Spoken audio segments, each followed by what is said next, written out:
Magandang araw, samahan nyo naman ako sa aking pagbibideo dito. Winter is coming, panahon na naman sa pagpipishing. Ihanda na natin yung mga kagamitan natin. At ito na ang mga lure natin na walang ligo-ligo isang taon na nakalipas. Tuwang-tuwa sila, makakaligo na sila sa wakas. At sa hindi pagdugay-dugay at sa walang paglangay-langay ay pupunta agad ako sa aming fishing spot. At baka suswertehin tayo, makadali tayo ng malaking isda dito.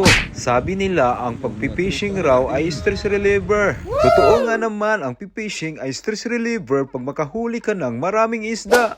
Pero kapag hindi ka makahuli ay talagang may stress ka lalo.